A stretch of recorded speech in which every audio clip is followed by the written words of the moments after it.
जीवन में ना एक हर आदमी के एक ऐसा फेज़ आता है जब उसे पता नहीं होता कि उसे क्या करना है। पैशन हर चीज़ के लिए नहीं होता है, तो वो जो इंटेंसिटी है, शौक़ की जो इंटेंसिटी है, वो ये तय करती है कि आपका जो टाइम मैनेजमेंट है वो कैसे होगा। धर्म और अध्यात्म भी दो अलग चीज़ें हैं, है ना। मैं आध्यात्मिक हो सकता हूँ, लेकिन हो सकता है मेरा उतना धर्म में विश्वास ना हो, क्योंकि आध्यात्म के जो मूल्य हैं वो धार्मिक मूल्यों से अलग हैं। नरसंहार तो बहुत लोगों ने किया, मारकाट बहुत लोगों ने की, तो ऐसा क्या था अश्वत्थामा के साथ कि वो कृष्ण ने अश्वत्थामा को ही शाप दिया। इंद्र जो है वो एक पदवी है, एक उपाधि है।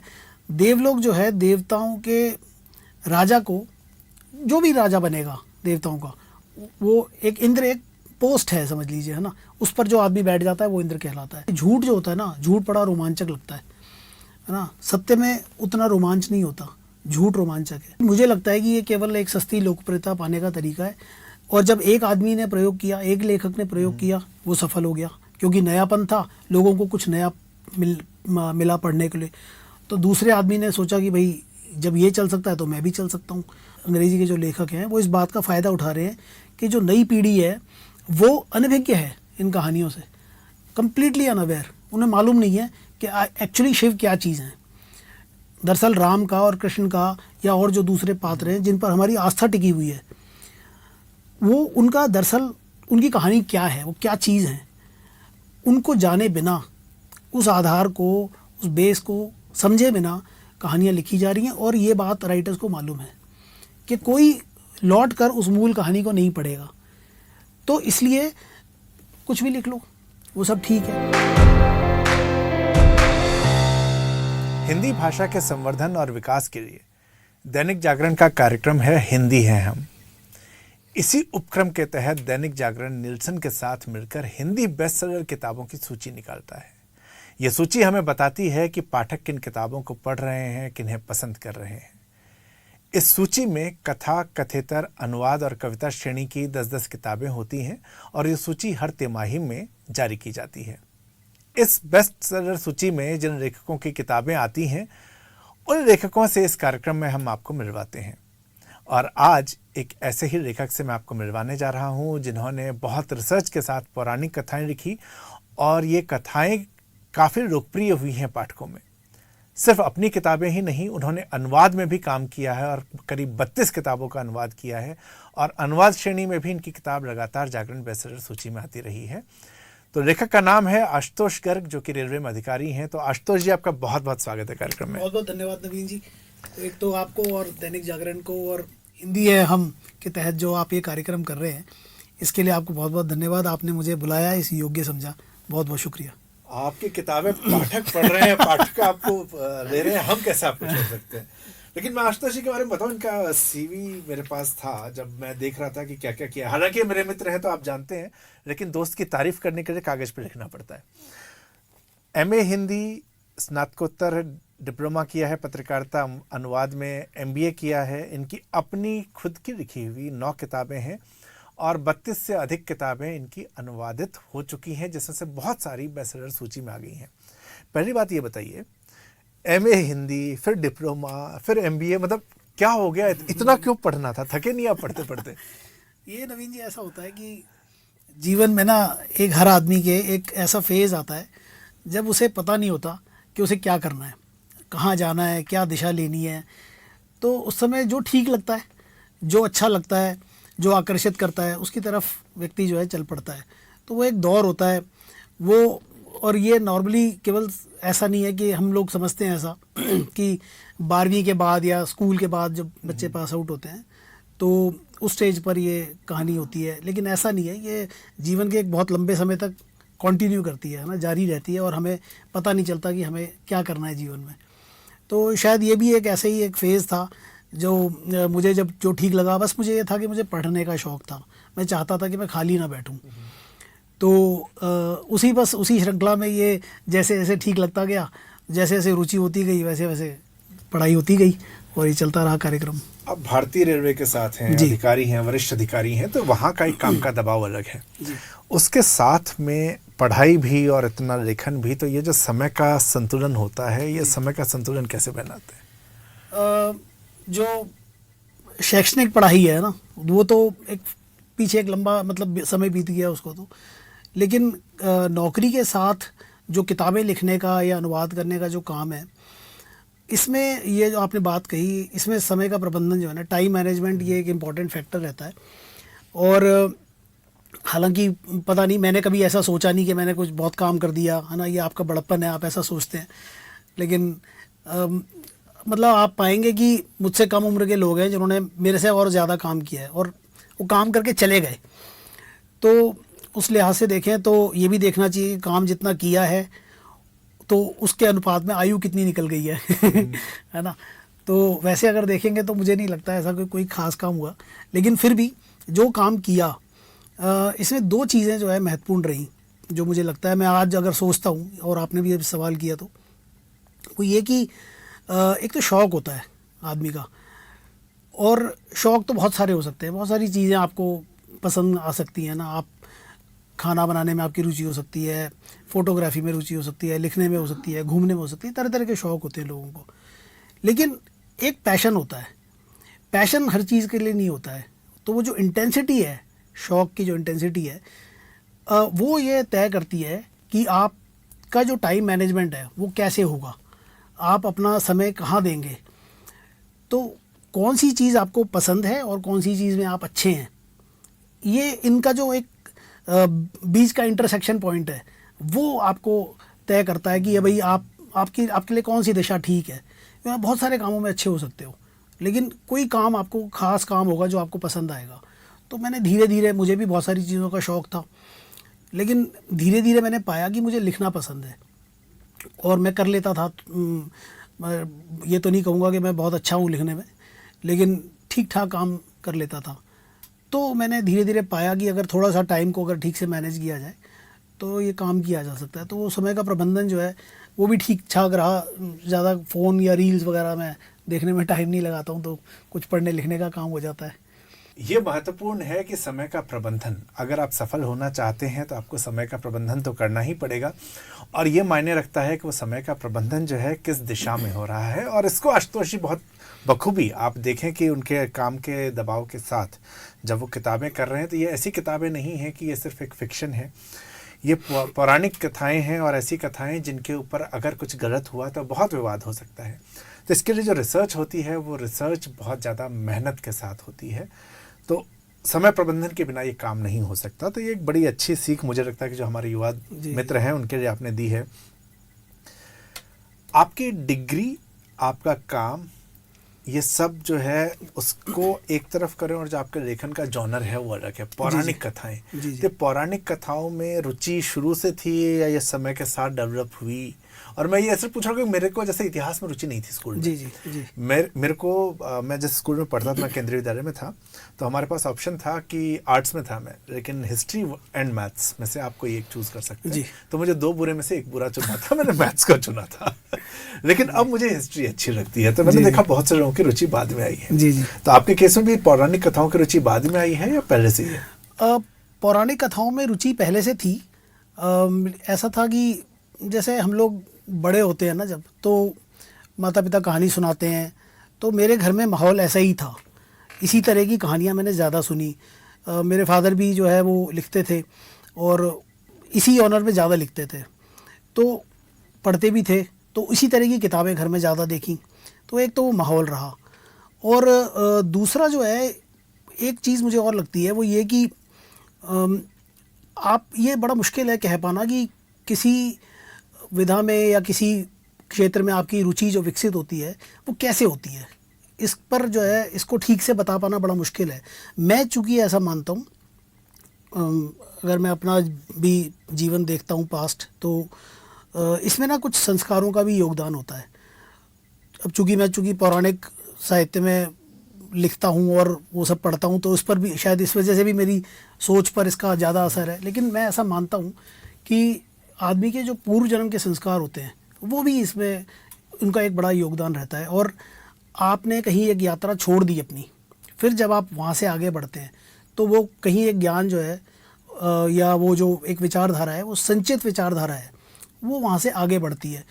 तो जीवन का जो शुरू का आरंभिक समय होता है, जब हम लोग स्कूल में पढ़ रहे होते हैं या नौकरी की तलाश कर रहे होते हैं, तो वो कहीं दबा रहता है। लेकिन बाद में जब आप सेटल हो जाते हो लाइफ में तो, और एक ठहराव आता है, एक स्थिरता आती है, तो आपको वो जो पुरानी चीज़ें हैं, है ना, वो लौट कर आती हैं वापस, और वो ज्ञान जाता नहीं है कहीं। इनफैक्ट गीता में भी ये बात उठी है ना, अर्जुन ने भी ये सवाल किया कृष्ण से कि ये जो आप जो कुछ मुझे ज्ञान दे रहे हो, क्या मतलब अभी ये तो युद्ध हो रहा है, इसका परिणाम क्या होगा पता नहीं, लेकिन इस ज्ञान का फिर क्या होगा, क्या ये यहीं ख़त्म हो जाएगा, मैं ये जो कुछ सीख रहा हूँ ये कहाँ जाएगा फिर। तो उन्होंने इसका जवाब दिया कि ये ज्ञान जो है आपको अगले जन्म में कैरी फॉरवर्ड होता है, आप यहाँ पर जहाँ पर भी इसको छोड़ के जाएंगे वहाँ से ये आगे चलेगा। तो मुझे लगता है कि ये बात मैंने इसलिए कही कि जो भी लोग किसी भी शौक़ को, अपने किसी भी रुचि को या पैशन को आगे बढ़ाते हैं तो वो कहीं ना कहीं पीछे स्टोर्ड रहता है। तो मुझे ऐसा लगता है कि ये जो पौराणिक आख्यानों की जो ये यात्रा है ये भी पहले से चल रही है, और कब ये रुचि जो है विकसित हो गई बचपन से, जैसे मैंने आपको बताया, मैंने कहानियाँ सुनी, तो धीरे धीरे फादर चूँकि लिखते थे तो वहाँ से जो है मुझे लगता है ये इंटरेस्ट डेवलप हुआ। लेकिन मैं आपको कोई एग्जैक्ट टाइम फ्रेम नहीं बता सकता कि ये कब बढ़ गया, उसकी इंटेंसिटी, उसका प्रचंड आवेग जो उसका वेग था वो कैसे इतना प्रचंड हुआ, मैं नहीं बता पाऊंगा आपको, ये मुश्किल है कह पाना। अच्छा, आपकी बातों में संस्कार की बात आई, गीता का आपने उदाहरण दिया और बचपन से कहीं न कहीं पढ़ते रहने का। हाल ही में एक कार्यक्रम में था जहाँ एक और पौराणिक कथा लेखक थे, अंग्रेजी में लिखते हैं, कुछ फिल्में भी लिखते हैं जी, उनके साथ एक और लेखिका थी, वो भी इन्हीं विषयों पर लिखती हैं जी। लेखिका का कहना था कि मैं तो बिल्कुल धार्मिक नहीं हूँ, और लेखक का कहना था कि मैं मंदिर चला जाता हूँ पर मैं पूजा वूजा नहीं करता, मैं तो बस कहानियाँ खोजने जाता हूँ।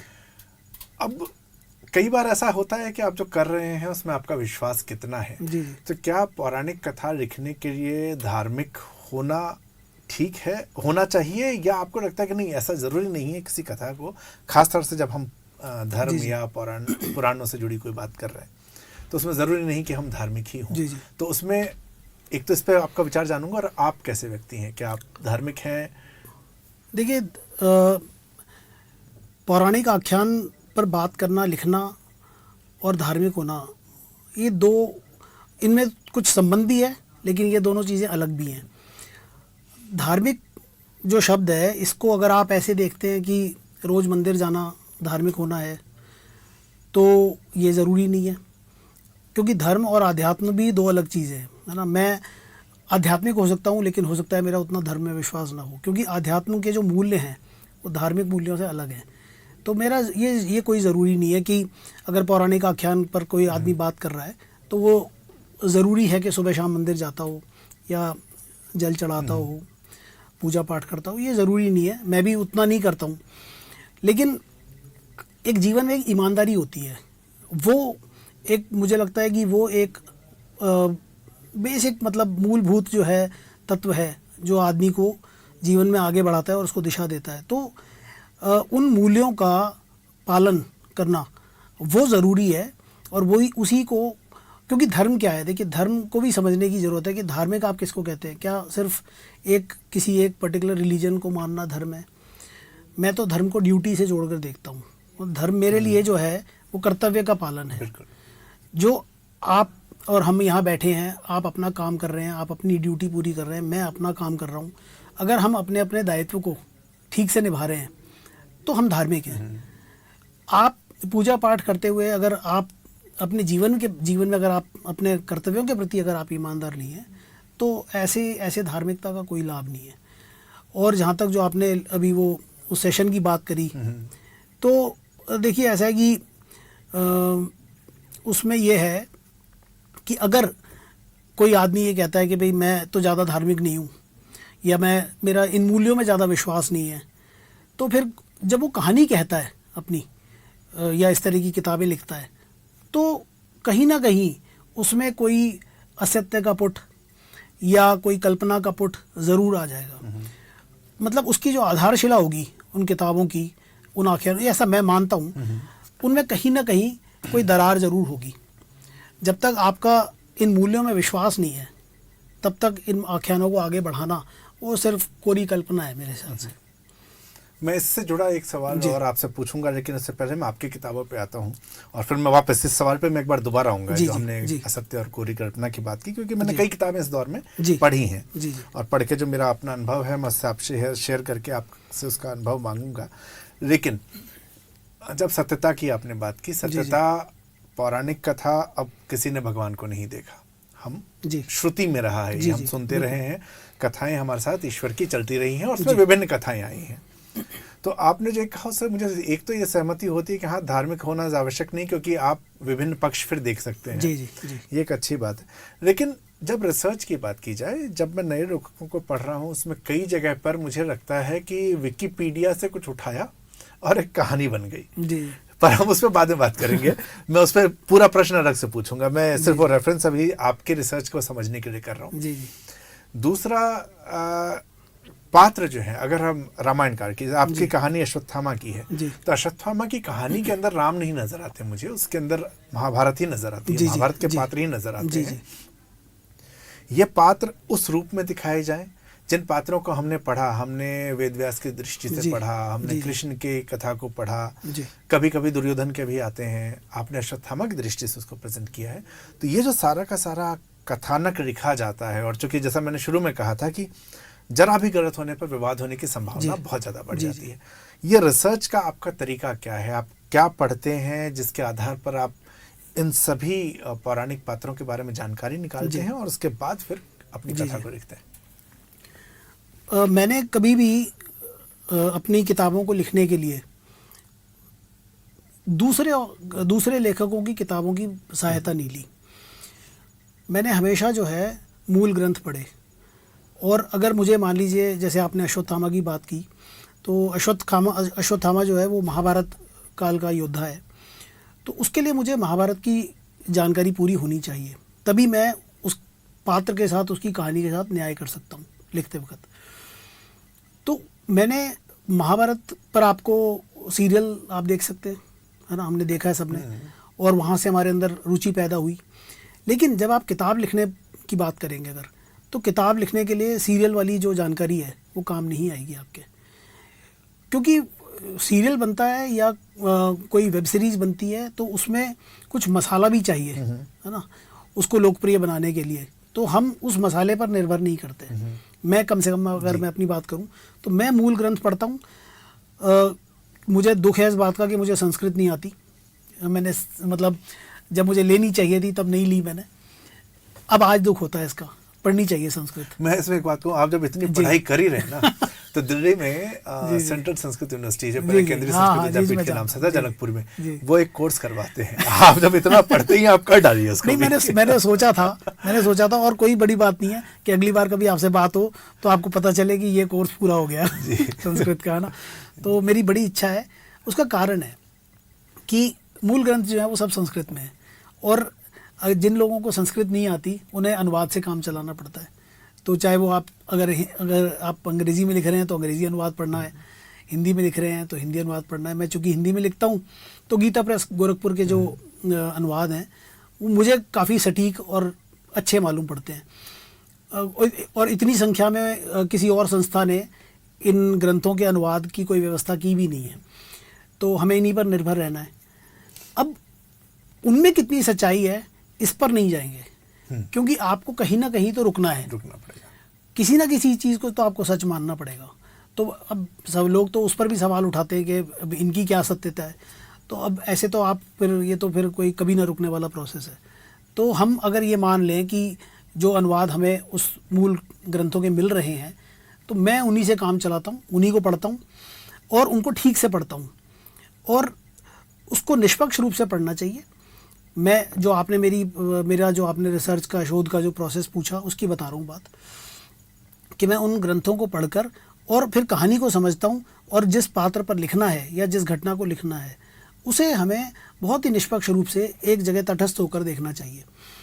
क्योंकि अगर आप किसी और लेखक से प्रभावित होकर या उसकी किसी और विचारधारा से प्रभावित होकर अगर आप आगे अपना कुछ लिखने की सोचते हैं तो कुछ ना कुछ असर जो है उसका ज़रूर आता है। तो उससे बचना चाहिए, तभी आप एक निष्पक्ष और एक अच्छी किताब और एक संतुलित किताब आप लिख सकते हैं। तो मेरा प्रोसेस तो यही है कि मैं मूल ग्रंथों पर निर्भर करता हूँ, और दूसरे उससे इतर लेखकों को अगर आपको पढ़ना है तो अनुवाद जब मेरे पास आता है करने के लिए, तो वो दूसरे लेखकों की जो कहानी है जो उन्होंने लिखी है, सच्ची झूठी जैसी भी है, तो वो उस पर हम काम करते हैं। लेकिन जब अपने मौलिक लेखन की अगर बात आएगी तो फिर मैं हमेशा जो है मूल पर निर्भर करता हूँ। आपने अनुवाद की बात की, अनुवाद पे एक बड़ा इंटरेस्टिंग सा ये, क्योंकि कई अनुवाद मैंने आपके पढ़े हैं जी, और थोड़ा बहुत, चूंकि संस्कृत प्रोफेसर का बेटा हूँ तो मेरे घर में भी वो माहौल रहा कि मैंने कुछ चीज़ें मैंने पढ़ी हैं जी, फिर उसके बाद भी किताबें कहीं कहीं पढ़ता रहा। कई जगह पर मुझे लगा कि नहीं यार ये ठीक नहीं है, तो आपके साथ भी ऐसा होता होगा, लेकिन अनुवाद एक काम है, वो आपका अपना कृति नहीं है, आपका काम है। तो ऐसा होता है कि किसी लेखक के लिखे से आप जो है सहमत नहीं हो रहे हैं, तो वहाँ पर क्या कोई फर्क आता है कि नहीं यार अब करूँगा ही नहीं इसको, या कि काम है कर देना है, कैसे उसको देखते हैं? ये चूंकि इतनी किताबें मैंने अनुवाद किया तो मेरे साथ तरह तरह के अनुभव हुए, है ना, इस बारे में एक बता देता हूँ आपको। जहाँ पर असहमति हुई, असहमति होती है, सैद्धांतिक रूप से कई बार असहमति हो जाती है, लेकिन आपके हाथ बंधे हैं, अनुवादक के तो हाथ बंधे होते हैं ना, आप ना कुछ जोड़ सकते हो ना उसमें कुछ घटा सकते हो, कुछ नहीं कर सकते।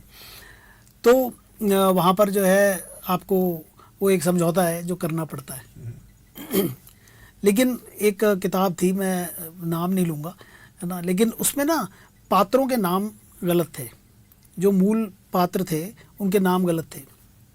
और मुझे बाद में वो जब, चूँकि मैंने पढ़ा हुआ है तो मुझे ज़्यादातर पात्रों के नाम पता है, अगर हो सकता है अगर कोई अनजान अनुवादक होता तो शायद वो गलत नाम आ जाते, लेकिन चूँकि मैंने पढ़े हुए थे तो मुझे मालूम था। तो मैंने पहले प्रकाशक से बात की, प्रकाशक को बताया कि इसमें ये नाम गलत हैं, तो उनको भी हैरानी हुई कि ऐसे कैसे, मतलब नाम इतनी गलतियाँ कैसे होगी नाम में। तो फिर ऑथर से बात करी, ऑथर ने बताया कि उन्होंने वो नाम जानबूझकर गलत लिखे हैं। तो मैंने, मतलब ऑथर से सीधी बात हुई, है ना, मैंने उनसे बात की, तो मैंने उनसे कारण पूछा, तो उन्होंने मुझे जो कारण बताए वो बड़े हास्यास्पद कारण थे। उन्होंने कहा कि अगर मैं इस नाम को अगर ऐसे लिख दूंगा तो जो अंग्रेज़ी का पाठक है, चूँकि वो अंग्रेज़ी में किताब थी, तो अगर वो अंग्रेज़ी का पाठक इसको ऐसे पढ़ेगा तो वो इस नाम को, ये तो बहुत अजीब लग रहा है सुनने में, जो ओरिजिनल नाम है वो उनको अजीब लग रहा है। तो उन्होंने उसकी स्पेलिंग बदल ली और उसको बदल के कुछ और बना लिया जो उनको सूट कर रहा था। तो मैंने कहा देखो ऐसा है, मुझसे उम्र में छोटे हैं बहुत, है ना, तो मैंने उनसे कहा कि देखो भैया ऐसा है कि आपने जो अंग्रेज़ी में किया वो किया, मैं हिंदी में आपका वाला नाम नहीं लिख सकता, मैं अपनी हंसी नहीं उड़वा सकता, है ना। अगर आपको, तो मतलब वहाँ ये बात आ गई कि अगर आपको अनुवादक बदलना है तो आप बदल लो, लेकिन मैं इस नाम को गलत नहीं लिख सकता क्योंकि ये नाम ऐसा नहीं है, ऐसा है। तो उन्होंने कहा कि मुझे पता है कि ये नाम ऐसा है। तो मैंने कहा लेकिन हिंदी में ये ऐसे ही जाएगा। तो फिर उन्होंने उस पर सहमति बनी, तो फिर हिंदी में नाम जो थे वो वही गए जो मैंने दिए, है ना, जो ठीक थे।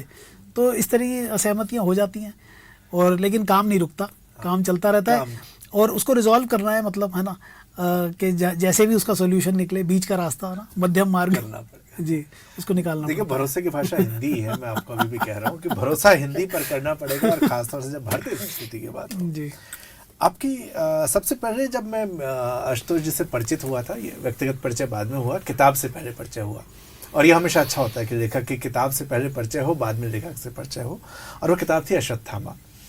अश्वत्थामा मेरे लिए महाभारत में दो ही चीज़ थी, एक कि वो द्रोणाचार्य के पुत्र थे, दूसरा वो जो एक श्लोक था अश्वत्थामा हतो नरो वा कुंजरो, उसके अलावा अश्वत्थामा और उनके माथे पे एक मणि थी, ये तीन घटनाएं याद हैं। इसके अलावा अश्वत्थामा मेरे हिसाब से उस कहानी के बहुत छोटे से पात्र हैं जो आए कहानी में, चले गए, ख़त्म हो गई कहानी। लेकिन जब मैं उसी महाभारत को अश्वत्थामा की दृष्टि से पढ़ना शुरू करता हूँ तो वो उसकी दृष्टि एक अलग तरह की दृष्टि होती है। अश्वत्थामा उसमें कई जगह पर अपनी गलतियों को भी स्वीकार करता है और कई जगह पर उसको बचाता भी है, तो ये बड़ा ही सुंदर सा उसका नैरेटिव बनाया है। पर ये अश्वत्थामा, आपको पूरी महाभारत में अश्वत्थामा कहाँ से आपको जमा की? अश्वत्थामा के ऊपर मुझे किताब लिखनी चाहिए, और मेरे विचार से ये शायद आपका पहला पौराणिक उपन्यास था। जी, ये पहला उपन्यास था जी। तो ऐसा था इसमें कि ये बात सही है आपकी कि महाभारत में अगर मेरी जानकारी ठीक है तो करीब 2 से 2,500 हज़ार पात्र हैं टोटल, जिनमें आप सब तरह के छोटे बड़े पात्र मिला लीजिए, ऋषि मुनि सब मिला लीजिए, तो लगभग इनकी संख्या जो है 2 से 2,500 हज़ार के बीच में है, रामायण से लगभग 10 गुना। तो मतलब इतने बड़े कथानक में एक पात्र को चुनना है तो मुश्किल काम। लेकिन क्या हुआ कि उन दिनों मैं टेलीविज़न पर एक कुछ प्रोग्राम्स आते हैं, वो कभी कभी आपने भी देखे होंगे, अश्वत्थामा की खोज करते रहते हैं वो, है ना। वो कैमरा लेकर यहाँ वहाँ जंगलों में घूमना, गुफाओं में जाना और ये कहना कि अश्वत्थामा, चूँकि हम सब जानते हैं कि अश्वत्थामा जो है वो चिरंजीवी हैं, अमर हैं, तो उनको ढूंढने का जो प्रयास है वो जारी रहता है, अभी भी चलता रहता है वो। तो ये जो बात थी ये मेरे दिमाग में कहीं बैठी हुई थी। और मैं जिन दिनों अनुवाद कर रहा था, एक किताब का अनुवाद कर रहा था मैं, चित्रा बनर्जी की किताब है पैलेस ऑफ इल्यूजन्स, उसका मैंने हिंदी में अनुवाद किया था, द्रौपदी की महाभारत। तो वो जब अनुवाद में कर रहा था तो उस समय पर कहीं अचानक मेरे दिमाग में ये बात आई कि अश्वत्थामा की कहानी जो है वो कहनी चाहिए। वो कैसे विचार आया ये तो कहना मुश्किल है, क्योंकि ये सब मैं इनको सबको दैवी प्रेरणा मानता हूँ। ये सब विचारों की जो है ना का आना जाना, ये सब दैवी प्रेरणा है। तो किताब का लिखा जाना भी दैवी प्रेरणा है। तो ये वो विचार जो है वहाँ से आया और फिर वो बात कनेक्ट हो गई, कहीं दिमाग में बैठी हुई थी कि अश्वत्थामा की खोज चलती रहती है। तो ये सोचा कि क्या वाकई अश्वत्थामा जिंदा है, क्या वाकई अमर हो सकता है कोई व्यक्ति, और क्या इतने समय तक युद्ध को, मतलब कृष्ण ने जो है 3000 वर्ष का शाप दिया था अश्वत्थामा को, तो क्या 3000 वर्ष बीत गए हैं? अगर उस टाइमलाइन को छोड़ भी दें तो क्या इतने समय तक कोई व्यक्ति जीवित रह सकता है? और अगर रह सकता है तो उस अमरता का मतलब क्या है? अमर होने से मतलब क्या है? हम आज भी हम भी कहते हैं, हम आज कहते हैं गांधी जी अमर हैं, है ना।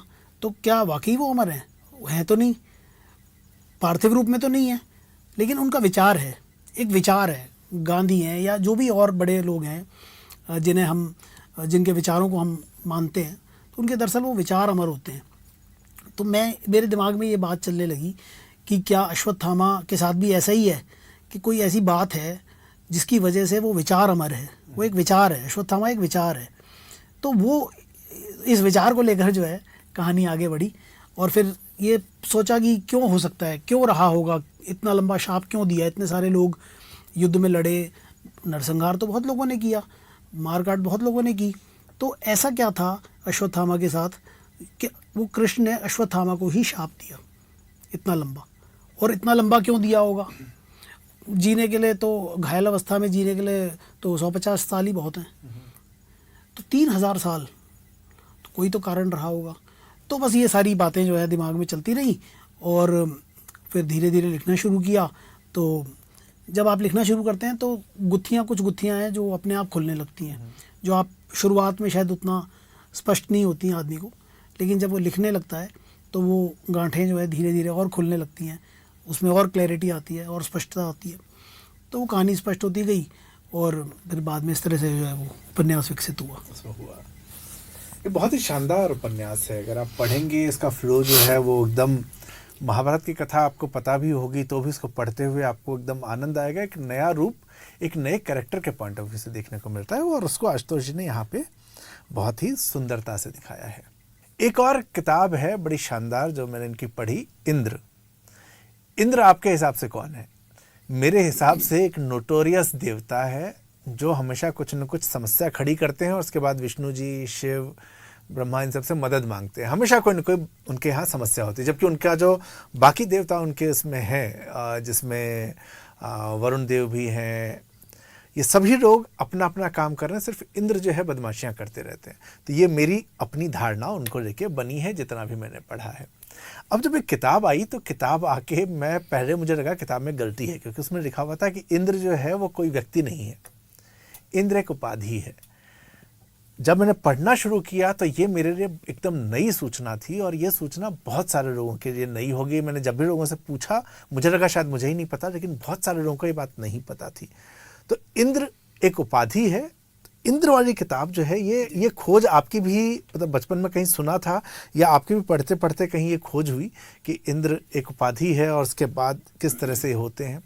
मैं इसमें 2 सवाल जोड़ूंगा, एक तो ये सवाल है ही, और दूसरा इंद्र का जो ये नोटोरियस कैरेक्टर है, क्या ये जितने भी इंद्र रहे, और जब मैं इस पूरे इंद्र को पढ़ रहा था तो मुझे लगने लगा कि ये संसद का दृश्य है जहाँ पर कि चुने जाते हैं नेता, प्रधानमंत्री चुना जाता है या मुख्यमंत्री चुना जाता है, फिर एक मंत्रिमंडल होता है, वहाँ पर लोग पसंदी नापसंद, कभी वो बहुत अच्छा काम करने वाला है, कभी वो कुछ गड़बड़ करने वाला है।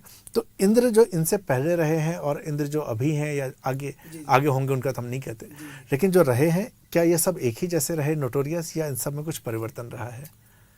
आपके पहले सवाल पर बात कर लेते हैं। मुझे भी पढ़ते वक्त ही पता चला, मैं भी पहले यही मानता था कि जैसे एक आम धारणा है कि इंद्र जो है वो किसी व्यक्ति का नाम है, लेकिन मुझे पढ़ते पढ़ते धीरे धीरे जब इन ग्रंथों को और पढ़ा गहराई से, तो एक नाम पढ़ा बीच में एक दिन, पुरंदर। तो इंद्र के साथ जो है वो सिनोनिमसली यूज़ हो रहा था। तो मैंने सोचा कि ये क्या नाम है नया, तो थोड़ा और जानकारी ले मतलब ढूंढी, तो फिर पता चला कि इंद्र जो है वो एक पदवी है, एक उपाधि है। देवलोक जो है, देवताओं के राजा को, जो भी राजा बनेगा देवताओं का, वो एक इंद्र एक पोस्ट है समझ लीजिए, है ना। उस पर जो आदमी बैठ जाता है वो इंद्र कहलाता है, लेकिन उसका अपना एक नाम है। जैसे प्रधानमंत्री है, प्रधानमंत्री एक पोस्ट है, तो मंत्रिमंडल को जो हेड करता है व्यक्ति वो प्रधानमंत्री है, लेकिन प्रधानमंत्री का अपना भी एक नाम है। तो प्रधानमंत्री अपने आप में तो कोई नाम नहीं है। उसी तरह से इंद्र की स्थिति है। इंद्र भी कोई नाम नहीं है, पदवी है।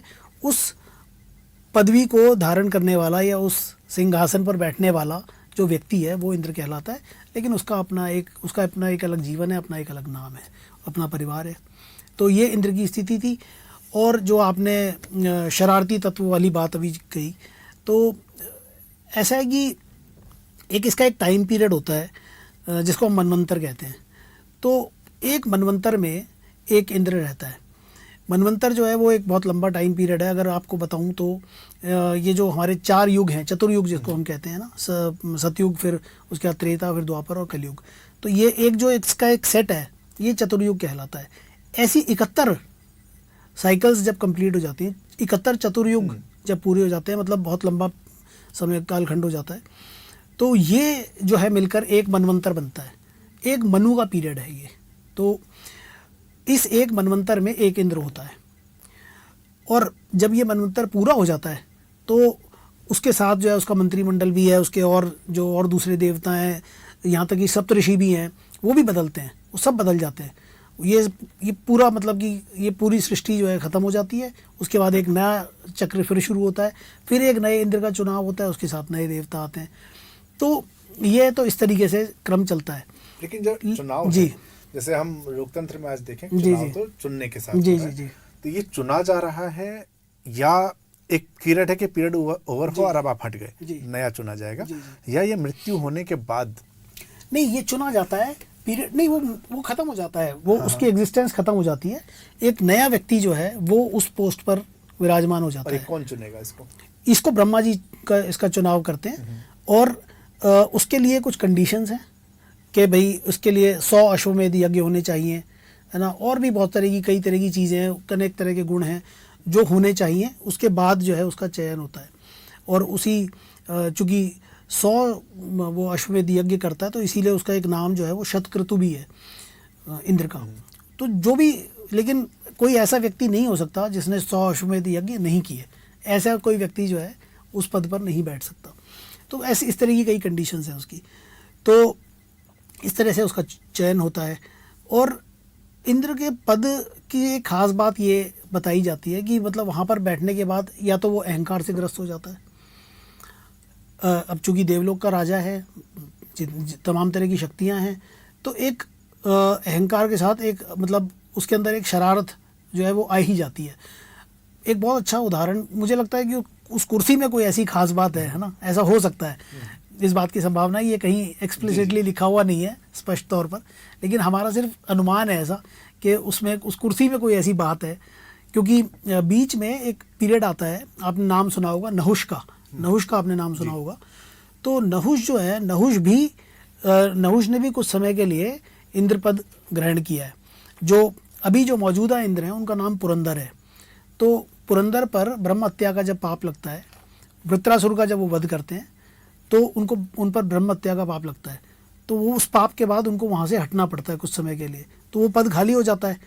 तो नहुष जो एक राजा हैं उनको बैठाया जाता है उस कुर्सी पर, मतलब एक समझ लीजिए एक टेम्पररी अरेंजमेंट है अस्थायी व्यवस्था है। जैसे दिल्ली वाले आजकल महसूस कर रहे हैं वैसा ही हुआ। मैं राजनीति पर कोई टिप्पणी नहीं करूंगा, है ना। तो लेकिन ये है कि नहुष को जब बैठाते हैं तो नहुष के अंदर भी वो उसी तरह की शरारत जो है, उसी तरह की चीज़ें आ जाती है। लेकिन जब चयन होता है नहुष का तो नहुष बहुत सदाचारी है, लेकिन जैसे ही कुर्सी पर बैठता है तो इंद्र की जो पत्नी है शची, उस पर वो बुरी नज़र पड़ने लगती है। तो मुझे लगता है कि उस कुर्सी में कोई ऐसी चीज़ है कि वहाँ पर बैठते ही जो है वो उस तरीके की शरारतें जो हैं वो सूझने लगती हैं। कहते हैं पावर करप्ट्स, तो वो पावर हाँ, करप्ट्स और एब्सोल्यूट पावर करप्ट्स एब्सोल्युटली। तो ये हो सकती है बात। मतलब इंद्र की कथा को मैं जब उसको पढ़ रहा था तो मैं उसको अश्वत्थामा तक तो वो था कि महाभारत है, इंद्र की कथा को पढ़ते हुए मैंने कहा ऐसे पौराणिक पात्र को हटा दिया जाए तो ऐसा लगता है कि आज की कथा है। जी जी। आज जब हम सत्ता का जिस तरह से देखते हैं कि अगर जब केंद्रीकरण होता है, सत्ता जिसके पास आती है, उसका प्रयास शुरुआत में हमेशा अच्छा होता है, धीरे धीरे वो कहते हैं ना काजल की कोठरी में कहीं ना कहीं वैसी स्थिति हो रही है। तो ये किताब मुझे लगता है मैं पाठकों को कहूँगा आप पढ़िए, क्योंकि आपको लगेगा कि आप वर्तमान की राजनीति को, या जिस तरह से एक मनुष्य भ्रष्ट होता है, और चूंकि देवताओं की छवि हमारी अलग है, तो यहाँ पर जो है अश्वत्थामा उसको बड़े मानवीकरण के साथ दिखाते हैं कि उनकी खूबियाँ क्या हैं और उसके साथ कमियाँ कहाँ आ जाती हैं। कहाँ पर इंद्र जैसे देवता को अगर मैं कहता हूँ नोटोरियस, तो वो स्थिति कहाँ पर उत्पन्न होती है। और मुझे लगता है कि आपकी किताब को मैं सिर्फ पौराणिक कथा नहीं देखता, मैं एज ए ह्यूमन भी देखता हूँ कि अगर मेरे पास ताकत आती है तो मुझे क्या कमियाँ नहीं मेरे अंदर होनी चाहिए। हाँ, बिल्कुल बिल्कुल, ये बहुत सुंदर इस किताब का हिस्सा है। अच्छा, पौराणिक की बात हम बार बार कर रहे हैं, एक शब्द अंग्रेजी में इसके लिए है माइथोलॉजी जी। अब माइथोलॉजी बना मिथ से, अब हिंदी में जब इसका अनुवाद भी होना शुरू होता है तो मिथक कथा ही होता है। अब हम धार्मिक हैं, मैं तो थोड़ा सा हूँ जी, पूजा पाठ भले न करूँ पर मैं धर्म में मेरी आस्था है, तो मेरे को कष्ट होता है शब्द से कि यार ये मिथक क्यों कह रहे हो आप। तो ये माइथोलॉजी शब्द और पौराणिक कथा, ये दो का फर्क है। आप इसको कैसे देख रहे हैं कि क्या ये ट्रांसलेशन में ये खो गया, क्योंकि ग्रीक गॉड से मुझे लगता है कि ग्रीक माइथोलॉजी से सबसे ज्यादा चर्चा आनी शुरू हुई है, तो वहां पर संभवतः मिथक, मुझे नहीं पता है, मैंने नहीं पढ़ा उनके बारे में, संभव है कि वहां मिथक हो और वो शब्द प्रचलित होते होते पूरी दुनिया में ही प्रचलित हो गया, क्योंकि ईसा मिथक नहीं है, तो उनको तो मिथक नहीं कहा जा रहा है उनकी कहानी को, वो भी हजारों साल पहले की कहानी, हमारा उससे और बहुत पहले का है। तो ये शब्द कहीं ट्रांसलेशन में खोया है या आप माइथोलॉजी शब्द से इत्तेफाक रखते हैं? ये सवाल जो है इसको लेकर बड़े विवाद होते हैं, इस शब्द को लेकर भी। इसके प्रयोग से कई लोगों को समस्याएं हैं और कुछ लोग कंफर्टेबल हैं। मुझे बहुत ज़्यादा दिक्कत नहीं है इस शब्द से, वो इसलिए कि जो आपने ग्रीक माइथोलॉजी वाली बात कही, तो ये शब्द तो आया है माइथोस से, तो माइथोस जो है वो माउथ से निकला है ना। जैसे हमारे जो पौराणिक आख्यान है, ये सब जैसा कि आप जानते हैं, कि सब लोग जानते हैं, मौखिक जो परंपरा रही है हमारी, है ना, श्रुति और स्मृति वाली, उससे आगे बढ़े हैं ये, कि इसको लिपिबद्ध बहुत बाद में किया गया इन चीज़ों को। पहले सिर्फ बोला जाता था, शिष्य सुनते थे, गुरु बोलता था और उसे याद रख लिया जाता था, तो स्मृति में रहती थी वो चीज़ें। और वही अगर आप देखें रूप, तो वो माइथोस का है, वो भी मतलब माइथोस का मतलब बाय वे ऑफ माउथ, तो वो बोल कर प्रचारित की हुई चीज़ें हैं। तो उस लिहाज से अगर देखते हैं तो माइथोलॉजी से बहुत दूर नहीं है हमारे पौराणिक आख्यान, है ना। उनमें मतलब कि कहीं ना कहीं आपको एक सामंजस्य मिल जाएगा। तो अब जहाँ तक अनुवाद की बात है कि मिथक शब्द, उसको मिथक कह दिया जाता है, तो मिथक इसलिए कह दिया जाता है कि अब वो मतलब अनुवाद की भूल हो सकती है। मैं तो यही कहूँगा, मुझे लगता है कि माइथोलॉजी के लिए मिथक शब्द जो है वो शायद ठीक नहीं है, क्योंकि उसका जो कोनोटेशन है, उसका जो आप आशय लेते हैं, वो आप लेते हैं फिर कि ये झूठ है, असत्य है, मिथ से लेते हैं ना, मिथ्या, और कई लोग जो है उसको मिथ्या भी समझ लेते हैं। तो ये भी एक बड़ी भ्रांति है, और उसकी वजह से ऐसा इम्प्रेशन जाता है कि आप जो कुछ बात कर रहे हैं या इन कहानियों में जो कुछ दिया हुआ है, ये सब मनगढ़ंत है, कल्पना है, गल्प है, जो कि ऐसा है नहीं है। दरअसल चूँकि मौखिक परंपरा से आगे बढ़ी हुई कहानियाँ, तो मुझे लगता है कि माइथोलॉजी शब्द में से मुझे कोई ज़्यादा एतराज़ नहीं है। अच्छा, माइथोलॉजी पे आते हैं, अब उसके मिथक वाले पे ही चलते हैं। जो मैं एक सवाल मैंने बीच में छोड़ा था, मैं उस सवाल पे फिर आता हूँ। अंग्रेजी में इस वक्त बहुत ज़्यादा लिखा जा रहा है माइथोलॉजी, और एक ट्रेंड आया था, और यार अब मैं आप पे इसलिए लगाऊंगा क्योंकि आप पहले से लिख रहे हैं, 2020-21 के आसपास एक यूएस की एक रिसर्च में उन्होंने अंदाजा लगाया था कि अगले 5-7 साल पब्लिशिंग इंडस्ट्री कैसे जाएगी। और चूंकि मैं पब्लिशिंग में था तो मैं पढ़ता रहता था। उसमें एक ट्रेंड ये बताया कि इतिहास, स्पिरिचुअलिटी, धर्म और ये पौराणिक कथाएं, इनके बारे में आने वाले कुछ दिनों में, कुछ सालों में जो लिखा जाएगा, कोई भी ऐसा व्यक्ति जिसकी लेखनी भले ही औसत हो पर उसके पास थोड़ी सी फॉलोइंग होगी, वो सुपरस्टार इस पीरियड में बनेगा। और उसके बाद मैंने ये होते देखा। एक आध हिंदी में भी है और अंग्रेजी में, मैंने इतिहास में मैंने हिंदी में देखा है और अंग्रेजी में तो खैर बहुते रहे हैं। पिछले काफ़ी समय में जब मैं पौराणिक कथाएं अंग्रेजी की पढ़ रहा हूँ, चाहे उसका हिंदी अनुवाद पढ़ूँ चाहे अंग्रेजी में ही ओरिजिनली पढ़ूँ, मुझे कई जगह पर आपत्ति होने लगी, क्योंकि मेरे बेटे को पसंद आ सकता है वो। मेरी एक दोस्त है, उन्होंने हाल ही में एक किताब के बारे में बड़ी कहा, कह रहे तुम कैसे इसकी आलोचना कर रहे थे, बहुत अच्छी किताब है, क्या मज़ा आ रहा है पढ़ते हुए। लेकिन आधी किताब के बाद, चूँकि मेरे उम्र के हैं तो उन्होंने भी कुछ तो कहानी उन्होंने भी सुनी, आधी किताब के बाद उनको संदेह होना शुरू हुआ कि ये क्या लिखा है, ये तो नहीं हो सकता। जैसे मैं एक कहानी, किसी ने कलयुग की कहानी लिखी, नाम आप नहीं ले रहे तो मैं भी नहीं लूँगा लेकिन मैं कलयुग की कहानी में विभीषण को पा रहा हूँ तो मुझे समझ में आ रहा है कि विभीषण है, चिरंजीवी हैं, आ गए। लेकिन उनके साथ कई ऐसे पात्रों को मैं देख रहा हूँ जिनका उस युग में होना असंभव था। इस युग के लोग बहुत सारी चीज़ों को, चक्रव्यूह को या महाभारत काल, रामायण काल की चीज़ों को नहीं पहचान रहे। तो मुझे लगने लगा कि किस तरीके से बना हुआ है। और जब मैंने उनसे सवाल पूछे तो वो कहीं ना कहीं मुझे लगा कि फंबल कर गए वो, कि फिर उन्होंने कहना शुरू किया कि आप क्यों भरोसा कर रहे हैं। अच्छा। अब ये तो एक की कहानी हुई, लेकिन इसके अलावा हम बहुतों की कहानी को देखें तो अब मुझे ऐसा महसूस हो रहा है कि रिसर्च नहीं हो रही शायद उस ट्रेंड को। और ये इंटरेस्टिंगली आप देखेंगे 2020-21 के बाद के ही लेखक हैं अधिकतर, इन्होंने इस ट्रेंड को पकड़ा। अंग्रेजी में ज़बरदस्त किताबें बिक रही हैं, टीनेजर्स इनके फ़ैन हैं। लेकिन एक का तो मैंने देखा कि विकिपीडिया जो पढ़ा है वो विकिपीडिया ही उठ के आ गया। तो हमने जितना पढ़ा, जैसे बचपन में मैंने मेरे घर में 4 किताबें थी, मुझे पता नहीं किसकी थी, कौन से प्रेस, गीता प्रेस था कुछ था, लेकिन एक कृष्ण कथा थी जिसमें कृष्ण की दृष्टि से पूरी महाभारत थी। एक महाभारत ही थी, राम कथा थी, और घर से कोई ले गया, आज भी मुझे दुख है इस बात का, लेकिन वो बहुत ही प्रामाणिक तरीके से लिखा हुआ था और बचपन में सारा पढ़ चुका था। मुझे ये आपत्ति होनी शुरू हुई कि ये जो नैरेटिव सेट हो रहा है, ये नैरेटिव कुछ और सेट हो रहा है। संभवतः ये रिसर्च नहीं हो रही है, ऐसा मेरा मानना है कि रिसर्च नहीं हो रही है, या एक नया एस्पेक्ट देने की दृष्टि की बात करते हुए कहानी को कुछ और ही बताया चला जा रहा है।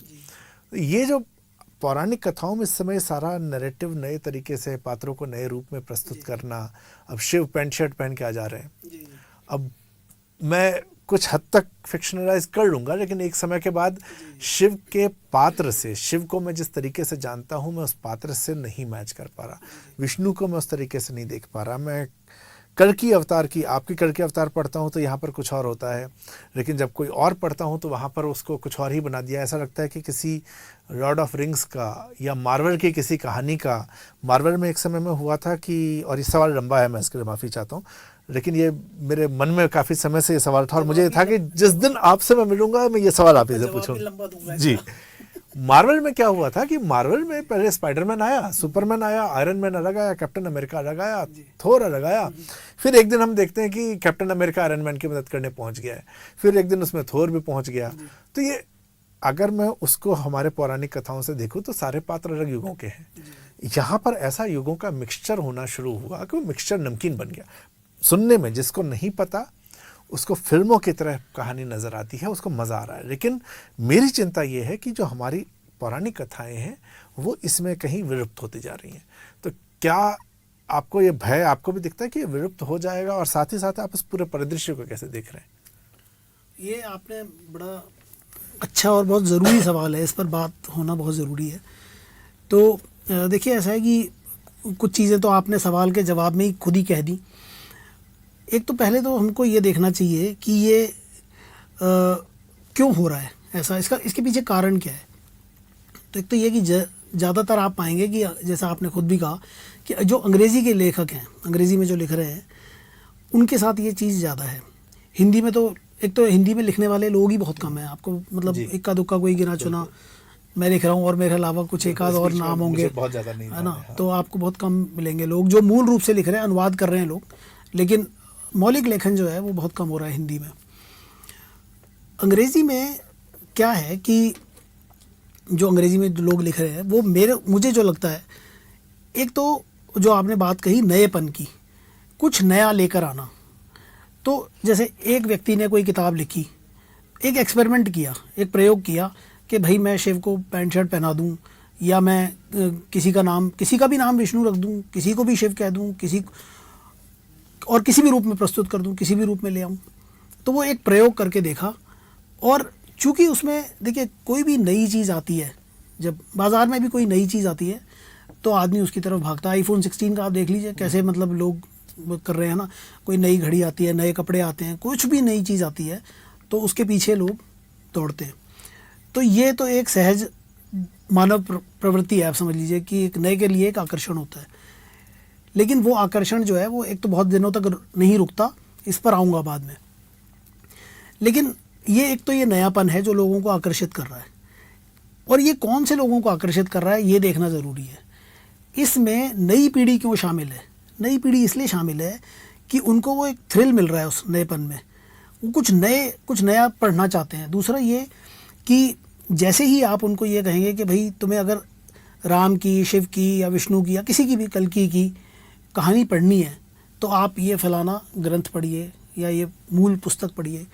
अब वो किताब है मोटी, और ये जो कहानियाँ दी हुई हैं ग्रंथों में ये बहुत रॉ फॉर्मेट में दी हुई हैं, और इनका जो नरेशन का जो स्टाइल है, जो भाषा शैली है, इनकी शैली जो है अभिव्यक्ति की, ये थोड़ी सी ड्राई है, आप कह सकते हैं। उतना उसमें उतनी रोचकता नहीं है, उतना प्रवाह नहीं है, उतना फ्लो नहीं है।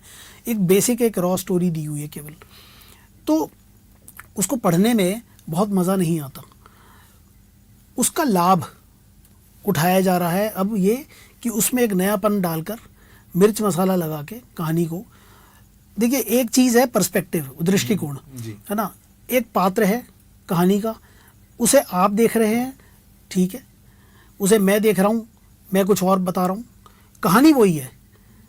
अगर कहानी वो रहती है, केवल दृष्टिकोण बदलता है तो ठीक है, उसको आप रीटेलिंग कह सकते हैं, पुनर्कथन जो आजकल चल रहा है ना।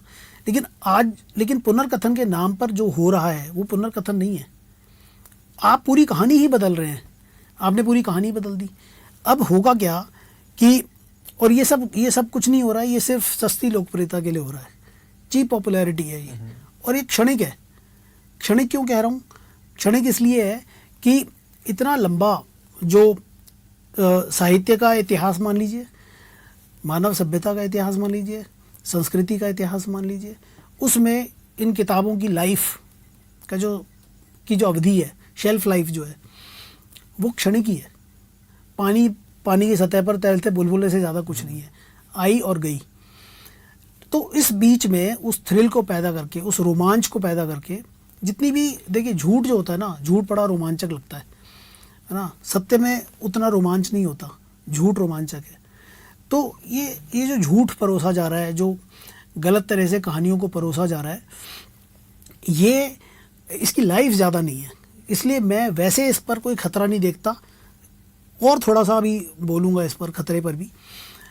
लेकिन ये मुझे लगता है कि ये केवल एक सस्ती लोकप्रियता पाने का तरीका है, और जब एक आदमी ने प्रयोग किया, एक लेखक ने प्रयोग किया, वो सफल हो गया, क्योंकि नयापन था, लोगों को कुछ नया मिला पढ़ने के लिए।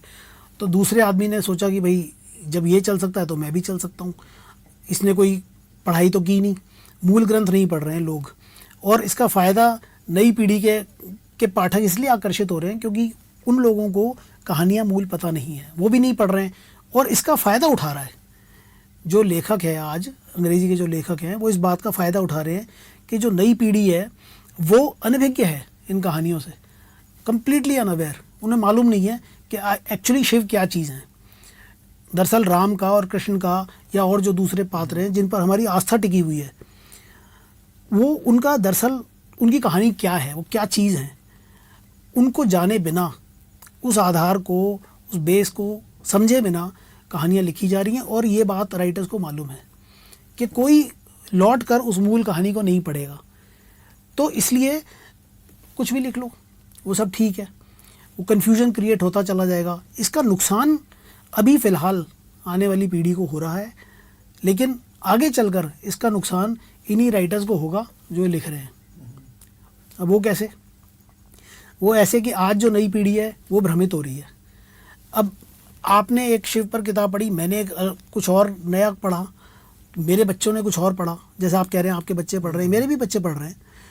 उनके बीच में ये कन्फ्यूजन ये होगा कि वो ये समझ नहीं पाएंगे कि इसमें सच क्या है, क्योंकि इतने तरीके का सच घूम रहा है, सच के नाम पर इतने तरीके का सच घूम रहा है कि वो एक्चुअली सच से वाकिफ़ नहीं है। एक स्टेज आएगी जब वो ये जानना चाहेंगे कि एक्चुअली शिव क्या है, एक्चुअली राम कौन है, हमारी जो धार्मिक या सांस्कृतिक चेतना है उसका उद्गम क्या है। जब वो ये सवाल जब मन में पैदा होगा तो उन्हें लौटना पड़ेगा मूल की तरफ, वापस मूल ग्रंथों पर लौटना पड़ेगा। और जब आपके हमारे बच्चे वो मूल कहानियाँ पढ़ेंगे और वापस उस पर लौटेंगे तो वो आज जो लिखा जा रहा है उसको कोसेंगे। और वो मतलब ये जो पीढ़ी लिख रही है इन किताबों को, ये बहुत ख़तरनाक है। ये मतलब अपने लिए अभिशाप पैदा कर रहे हैं। क्यों? क्योंकि जब आने वाली जनरेशन्स, अब देखिए हमने 500-1000 साल पुरानी किताबों को सत्य माना है। 500 साल हो गए रामचरितमानस को लिखे हुए, लेकिन आपके हमारे सबके घर में मौजूद है। हम उसे सनातन सत्य मानते हैं, तभी तो पूजा करते हैं। आस्था का पूरा आधार ही वही है। और इसी तरह रामायण है, कुछ लोग महाभारत को भी पढ़ते हैं, रखते हैं घर में। तो लेकिन आज की जो पीढ़ी है वो इससे बिल्कुल दूर है। जब वो भ्रमित हो जाएंगे और लौट कर वहीं जाएंगे तब उनको समझ में आएगा कि हमारे पूर्वजों ने, जो आज के लेखक हैं, तब वो उनके लिए पूर्वज हो जाएंगे कि इन्होंने हमको क्या कचरा परोसा है। जब ये दिमाग में आएगा तो किसको कोसेंगे? उन्हीं को कोसेंगे जो आज किताबों को लिख रहे हैं। तो ये बहुत तो अगली पीढ़ी के लिए खतरनाक है। लेकिन ऐसे धार्मिक आस्था पर कोई कुठाराघात हो जाए और उसमें दरार पड़ जाए, ऐसी कोई संभावना इसलिए नहीं है क्योंकि 5000 साल की आपकी संस्कृति है, उसको 5 किताबों से कोई फ़र्क नहीं पड़ता। हज़ारों साल का शासन रहा है विदेशियों का, लेकिन हमारी संस्कृति और धर्म वहीं का वहीं टिका हुआ है। आज भी आपकी आस्था वहीं की वहीं है। तो उस आस्था पर और उस संस्कृति पर कोई खतरा नहीं है। लेकिन जो जो आने वाली पीढ़ियाँ हैं, उनके जो दिमाग में भरा जा रहा है वो थोड़ा सा गलत ज़रूर हो रहा है। पर मैं ये मानता हूँ कि जब वो लौटेंगे और ये पन्ने पलटेंगे, उन पन्नों से जो हवा निकलेगी उसमें ये सब घास फूस की तरह उड़ जाएगा। तो इसलिए वैसे कोई ख़तरा नहीं है, लेकिन मुझे लगता है कि ये करना नहीं चाहिए। तो ये मेरा ये मानना है इस पर। उम्मीद पे दुनिया कायम है। उम्मीद करता हूँ कि ऐसा ही हो जैसा हम सोच रहे हैं। और अगली पीढ़ी की हम बार बार बात कर रहे थे इसमें कि अगली पीढ़ी क्या पढ़ रही है। असल चिंता मेरी वही थी, आप भी ने उसके बारे में बात की। तो अगली पीढ़ी में, अच्छा, ये आपको आशुतोष जी को देख के पता नहीं लगेगा, संतूर पापा लगेंगे ये आपको, पर इनका पुत्र जवान हो चुका है और इनकी किताब है कल्कि, 10वें अवतार का उदय। और कल्कि को जो है इन्होंने अपने पुत्र अत्रि गर्ग के साथ लिखा है। तो ये पुत्र के साथ किताब लिखने का अनुभव कैसा रहा? और अभी मुझे एग्जैक्ट उसकी उम्र पता नहीं है, लेकिन जहाँ तक मैं समझ रहा हूँ शायद ग्रेजुएशन में आ चुका था वो। फाइनल ईयर कर रहा है, फाइनल ईयर में है, बिल्कुल। तो ये मैं 2 चीज़ें जानना चाहूँगा। एक तो ये अनुभव पिता का पुत्र के साथ, क्योंकि एक तो मोह होता है कि मेरा पुत्र भी कर रहा है, और क्या उसकी बचपन से रुचि थी या वो आपको देखते देखते धीरे धीरे उसको लगा कि यार मैं भी इसके ऊपर लिखना पड़ता हूँ? नहीं, वो बल्कि वो मुझसे बहुत पहले लिखने लगा था। मतलब अगर मैं अपनी उम्र से उसकी उम्र की तुलना करूं तो मैंने तो बहुत बाद में लिखना शुरू किया। जैसे कि मैंने आपको शुरू में बातचीत के संस्कार की बात करी थी, है ना, तो आपको ये जानकर हैरानी होगी कि वो जब 5.5 या 6 साल का था तो उसने पूरी रामचरितमानस पढ़ ली थी, खुद बैठकर पढ़ता था वो। तो ये कैसे आया होगा? ये कहीं ना कहीं कोई पुराने संस्कार जरूर रहे होंगे। तो वो उसको पढ़ता था। उसके बाद जब वो 7 साल का था तो उसकी एक कविताओं की किताब प्रकाशित हो गई थी। किताब घर से वो प्रकाशित है, 100 बाल कविताएं। तो उसने 4-4 लाइन की छोटी छोटी कविताएं लिखी थी और उसकी भूमिका डॉक्टर रामदरस मिश्र ने लिखी है। तो उनको वो मिला था, उनसे मेरे फादर ले गए थे, तो डॉक्टर रामदरस मिश्र से मुलाकात हुई, उन्होंने उससे बातचीत की। ऐसे ही भूमिका नहीं लिखी, उससे बातचीत करी और उसको टटोला, जाना, और फिर वो भूमिका पढ़ने लायक है, आपको दिखाऊंगा कभी, है ना। तो वो शौक़ उसको था शुरू से, कहीं रहा होगा उसके अंदर। फिर बाद में धीरे धीरे बच्चे फिर वो पढ़ाई में अपना जो है थोड़ा डाइवर्ट हो जाते हैं, डिस्ट्रैक्ट हो जाते हैं।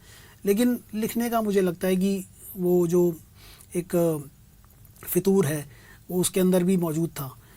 और बाद में ये जो कहानी कल्कि वाली बात है, ये दरअसल हुआ ये कि कोविड का समय था और जब लॉकडाउन की स्थिति थी और लोग घरों में बंद थे तो करने को कुछ था नहीं, तो हम लोग भी घर में ही थे। तो हमने सोचा कि अच्छा कहीं से ये जिस तरह की स्थिति, भयावह स्थिति कोविड के समय जो पैदा हो गई थी, तो हमने अक्सर इस बारे में चर्चा की और मुझे किसी ने कहा कि ये ऐसा लग रहा है जैसे कल्कि का समय आ गया है ना, कलयुग जो है अंत होने का समय आ गया है। जो स्थिति बन रही थी वो तो इसी तरह की बन रही थी। तो हमने घर में बैठ के बात की और हम दोनों ने ये तय किया कि इसको आधार बना के और एक उपन्यास की रचना की जाए। तो वहाँ से जो है, तो लॉकडाउन में बहुत जल्दी 2 महीने के अंदर जो है ये हमने उपन्यास पूरा किया, क्योंकि कुछ और काम तो था नहीं करने को। तो ये हम लोग मिलकर किताब लिखी और चूँकि उसकी ठीक ठाक है भाषा पर पकड़, शुरू से पढ़ता रहा है वो, और हमारे साथ घर में रहकर उसी तरह का थोड़ा थोड़ा आध्यात्मिक, तो हिंदी और अंग्रेजी दोनों? हिंदी अंग्रेजी दोनों में वो लिखता है, पढ़ता है, और अंग्रेजी भी उसकी ठीक है। उसने एक किताब का अनुवाद भी किया है। ब्रिजेश राजपूत की एक किताब है जी ऑफ द कैमरा, तो उनकी रिपोर्टिंग की कुछ कहानियां हैं, तो उसका अनुवाद जो है किताब, हाँ। जी उसका अनुवाद अत्री ने इंग्लिश में किया, और अभी कुछ 1-2 प्रोजेक्ट और हैं छोटे मोटे, उन पर काम कर रहा है। तो अच्छा अनुभव रहा बेटे के साथ काम करना, अपनी अगली जनरेशन के साथ। तो वो थोड़ा अलग है, आज की जनरेशन जैसा नहीं है, थोड़ा सा डिफरेंट है, और ठीक है अभी तक तो फिलहाल सब ठीक ही चल रहा है। ये क्या होता है कि इनको तो बेटे के साथ मज़ा आया। मेरे पिताजी संस्कृत के प्रोफेसर हैं, व्याकरण के हैं मूल रूप से, लेकिन प्रोफेसर हैं, कुलपति रहे हैं, तो उनकी रुचि है। कुछ मैं हिंदू धर्म पे थोड़ा सा, जो कई सारे हैं उस पर कुछ काम करना चाह रहा था। तो मैंने पिताजी से कहा कि मैं कुछ ग्रंथ लाया हूँ, मैं पढ़ रहा हूँ, और कुछ चीज़ों में आप मेरी मदद कर रहे हैं। तो बोले हाँ कर दूंगा। तो मैंने कहा आप मेरे को ऑथर बनेंगे? थोड़ी देर सोच के कहते हैं कि तुम अपना लिखो, जो मदद चाहिए मैं कर दूंगा। तो मैंने कहा अच्छा। उनको फिर वो याद आ गया कि बेटा अल्ट्रियस के बाद छोड़ देगा, और पापा लिखो मैं बैठता हूँ। तो आपके साथ ऐसा तो नहीं हुआ कि बेटे ने कहा पापा आप तो बड़े राइटर हो, आप ही लिख लो यार, मैं थोड़ा सा बता दूंगा रिसर्च करके? नहीं, वो बल्कि उल्टा होता था। वो मेरे से कहता था कि नहीं इसको बराबर बांटेंगे। छोटा था ना, क्योंकि और 4 साल पहले की बात है, 16-17 साल का था तब। तो वो जिद करता था। मैंने उसको बोला कि भाई हम ऐसे ऐसे हमने तय कर लिया कि इतना हिस्सा मैं लिखूंगा, इतना सा तुम लिखोगे। तो वो मतलब हमेशा ये नापता रहता था, तोलता रहता था कि भाई ऐसा तो नहीं पापा ज़्यादा लिख रहे हैं और मेरा हिस्सा कम हो जाएगा। हाँ, तो ये बात थी, और बीच बीच में असहमति होती रहती थी, तो लेकिन उसको रिजॉल्व कर लेते हैं, बातचीत से सब कुछ सॉल्व हो जाता है। अच्छा, आपकी जो किताबें हैं, अश्वत्थामा, इंद्र, कल्कि, कुबेर, तो ये सारे जो पात्र हैं, अगर हम इसको फिल्म की तरह देखें तो साइड एक्टर्स हैं सारे। जी तो कहानी में आते हैं, चले जाते हैं, कहानी में उनका होना महत्वपूर्ण है, लेकिन वो आपके मुख्य पात्र नहीं है। तो ऐसा क्या कारण है कि ये सारे जो सपोर्टिंग कैरेक्टर्स हैं, इन सपोर्टिंग कैरेक्टर्स को आप मेन स्ट्रीम में लेके आ रहे हैं? मतलब कोई इमोशन उनके प्रति है, या इनकी कहानी आपको लगता है नहीं कही गई? देखिए ऐसा है कि राम, रावण और सीता की कहानी कहने वाले बहुत लोग हैं, है ना। तो बाकी भी पात्र होते हैं। तो अगर केवल राम, रावण और सीता से अगर कहानी पूरी हो जाए, या केवल अर्जुन और द्रौपदी से अगर कहानी पूरी हो जाए, तो फिर बाकी लोगों की क्या ज़रूरत है। तो ये एक छोटी सी इसमें बात यही है कि बहुत सारे, हर कहानी में कुछ पात्र होते हैं जो ज़रूरी होते हैं, लेकिन उपेक्षित रह जाते हैं किसी वजह से। उनके हिस्से में उनके हिस्से का यश नहीं होता है, ऐसा कह सकते हैं ना। तुलसीदास जी ने रामचरितमानस में एक पंक्ति लिखी है, सुनऊ भरत भावी प्रबल, बिलख कहूँ मोहे नाथ, और हानि लाभ जीवन मरण, यश अपयश विधि हाथ। 6 चीज़ें जो हैं, हानि लाभ, जीवन मरण और यश और अपयश, ये 6 चीज़ें जो हैं ये आदमी के बस में नहीं है, ये विधि के हाथ में है। तो किसको यश मिलना है, कब आपका नुकसान होना है, कब आपको फ़ायदा मिलना है, जीवन मरण तो है ही, और यश अपयश भी। किस चीज़ से आपको प्रसिद्धि मिलनी है, किस चीज़ से आपकी बदनामी हो जाएगी, ये विधि के हाथ है। आदमी खुद आगे बढ़कर ऐसे काम करता है कि यश मिलने लगता है या फिर अपयश मिलने लगता है। उसके हाथ में नहीं होता, वो चाहता कोई नहीं, अपयश कौन चाहता है, लेकिन हो जाता है। तो यश जो है वो विधि के हाथ है। तो बहुत सारे पात्रों को यश नहीं मिला उनके हिस्से का। तो हालांकि है तो विधि के हाथ, लेकिन यूँ समझ लीजिए कि मैं, विधि ने मुझे माध्यम बनाया। आप उनके तुलसीदास हो गए। मतलब अब ये तो खैर ऐसा कहना ठीक नहीं होगा, लेकिन मतलब जो भी है, तो मतलब मुझे शुरू से ये लगता रहा कि कुछ उपेक्षित पात्र हैं जिनकी बात होनी चाहिए, जो ज़रूरी हैं, बड़े, मतलब ऐसा लगता है कि वो महत्वपूर्ण नहीं है लेकिन बड़े महत्वपूर्ण हैं। अब जैसे इंद्र हैं, इंद्र जो है, इंद्र पर मतलब अगर हम ये मानते हैं कि वो वर्षा के देवता हैं, वर्षा के बिना कहाँ जीवन है, जीवन तो नहीं है, तो उस हिसाब से अगर देखते हैं तो वो एक अलग बात है कि उनकी गतिविधियाँ कैसी हैं इंद्र की, या उनके कारनामे किस तरीके के हैं, वो अलग बात है।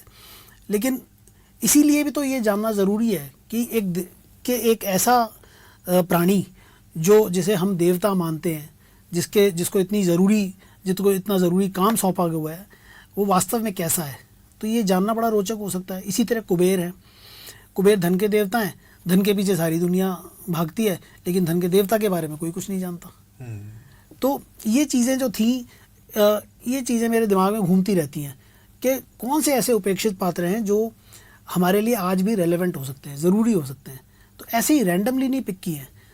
अश्वत्थामा है, अश्वत्थामा की जैसे मैंने आपको बताई कहानी, तो अश्वत्थामा में कोई भी, देखिए कोई भी, ये बात मैंने उसकी भूमिका में भी लिखी है कि कोई भी व्यक्ति पूरी तरह ख़राब या पूरी तरह अच्छा नहीं होता। बुरे आदमी में भी अच्छाइयाँ होती हैं, अच्छे आदमी में भी बुराइयाँ होती हैं। ये जो बैलेंस है एक आदमी के वाइट और ब्लैक का, जो ग्रे कॉम्बिनेशन है, वो उसको देखना बहुत ज़रूरी है। अगर आप किसी को पूरी तरह से एक ही नज़र से देखते रहेंगे तो उसके साथ अन्याय हो जाएगा। रश्मिरथ ही लिखी दिनकर जी ने, तो कर्ण को हीरो प्रोजेक्ट किया, क्या ज़रूरत थी? जब अर्जुन था तो फिर कर्ण को नायक बना के प्रोजेक्ट करने की और इतना बड़ा काव्य लिखने की क्या ज़रूरत थी? कुछ सोचा ज़रूर होगा दिनकर जी ने भी। तो कहीं ना कहीं ये एक आवश्यकता है, क्योंकि जो उपेक्षित पात्र हैं उनको संदर्भ में लाना बहुत ज़रूरी है, और ये बताना ज़रूरी है कि ये क्यों रेलेवेंट हैं। जैसे अश्वत्थामा के माध्यम से हमने एक संदेश दिया है, किताब का रहस्य खोल दूंगा तो फिर बचेगा कुछ नहीं, लेकिन एक संदेश है समाज के लिए। अगर आप उसे पकड़ सकते हैं तो आपको लगेगा अचानक आपके लिए अश्वत्थामा जो है एक महत्वपूर्ण पात्र हो जाएगा। कुबेर में भी इसी तरह, कुबेर की जो कहानी है वो मैंने मेघदूत से भी जोड़ी है, कालिदास का मेघदूत जो ग्रंथ है, और साथ में ब्लैक मनी से भी जोड़ी है। काले धन का भी उसमें एक एस्पेक्ट है, तो वो भी एक समाज की एक समस्या है, आप उसे देख सकते हैं। इसी तरह कल्कि है, कल्कि में मनुष्य और प्रकृति के जो बीच का संतुलन, उनके बीच में जो एक लगातार एक संघर्ष की जो स्थिति बनी हुई है, उस पर बात की है। तो वो ये भी पर्यावरण है, प्रकृति है, प्रकृति का संरक्षण है, या उसके साथ खिलवाड़ का जो नतीजा है, ये महत्वपूर्ण मुद्दे हैं। तो पात्र गौण हो सकता है, या उपेक्षित हो सकता है, या साइड कैरेक्टर हो सकता है, लेकिन उसकी जो कहानी है, उसके माध्यम से जो संदेश जा रहा है वो ज़रूरी है, उस संदेश को पकड़ना है। अब ये चांस की बात है कि अर्जुन की कहानी से आपको वो संदेश नहीं मिलेगा जो आपको अश्वत्थामा की कहानी से मिलेगा, तो इसलिए अश्वत्थामा की कहानी कहना ज़रूरी है। तो ये कहानियाँ जो है मैं ढूंढता रहता हूँ ऐसे उपेक्षित पात्र, और मेरा ऐसा विचार है कि मैं मुख्य पात्रों पे लिखना नहीं चाहता। बहुत लिखा हुआ है लोगों ने, और ज़्यादातर लोगों को कहानियाँ पता है, तो मेरी कोशिश ये रहती है कि जो ऐसे पात्र हैं जिन पर कम बात होती है उन पर और बात हो, और उनकी कहानियों के माध्यम से कुछ और नई चीज़ें सामने आए। चिरंजीवी जो है बाकी के की आपने लिखी है, वो भी मुख्य पात्र कोई भी नहीं रहे उनमें से। जी तो क्या कभी आपको लगता है कि आप उनकी भी कहानी पे हाँ, मुझे लगता है कि एक मुझे इस बात का भी अफसोस, जैसे मैंने आपको बताया कि संस्कृत ना पढ़ने का मुझे दुख है, ऐसे ही मुझे इस बात का दुख है कि मैंने लिखने की जो प्रक्रिया बहुत देर से शुरू की। बहुत कुछ है मेरे दिमाग में जो मुझे लिखना है या मैं लिखना चाहता हूँ, पर पता नहीं अब उतना जीवन मिलेगा कि नहीं मिलेगा। तो संतूर पापा कह देने से नहीं होगा, जो वास्तविकता है वो तो है। तो जीवन जो है उतना है कि नहीं, लेकिन प्रयास ये रहेगा कि जितनी ज़्यादा इस तरह की कहानियाँ कह सकूँ तो कहता रहूँगा। अच्छा, आपकी किताबें जो आई हैं, ज़्यादातर किताबें मंजुल और प्रभात प्रकाशन से आई जी।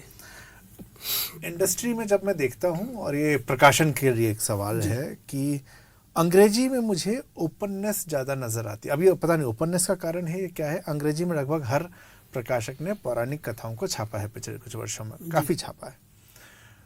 उन्होंने हमारे पौराणिक का ट्रांसलेशन भी अंग्रेजी में छापा है। हाल ही में मैंने एक भगवत गीता मंगाई पेंगुइन से और वो वेद व्यास, उसमें राइटर का नाम वेद व्यास लिखा हुआ। तो ये भी अब ट्रांसलेशन कैसा होगा ये अलग बात है, लेकिन किताब है। तो उन्होंने सभी तरह का, जिन पे हमने आरोप मैंने लगाए उनकी भी किताबें हैं, लेकिन जो पौराणिक कथा है वो भी हैं।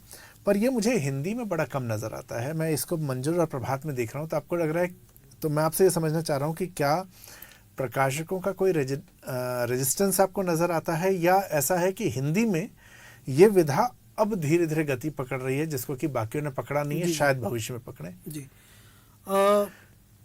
मतलब ऐसा तो कोई रेजिस्टेंस जैसी बात तो नहीं मुझे दिखती, क्योंकि ऐसा नहीं है कि जो दूसरे और प्रकाशक हैं वहाँ से किताबें आ नहीं रही या आई नहीं हैं या आ सकती नहीं है, ऐसा नहीं है। मुझे लगता है कि जो मैंने आपको एक बात कही वो महत्वपूर्ण बात है कि हिंदी में लिखने वाले लोग नहीं हैं। हिंदी में मौलिक लेखन बहुत ही कम है, बहुत ही कम, मतलब नहीं के बराबर है, आप समझ लीजिए। अंग्रेज़ी की तुलना में अगर आप देखेंगे तो एक तो ये एक समस्या है कि चूँकि लेखक कम हैं तो प्रकाशक जो है कहाँ से क्या क्या करे, वो कोई लेखक पहुँचेगा किताब लेकर तभी तो किताब प्रकाशित होगी। एक तो ये सवाल है।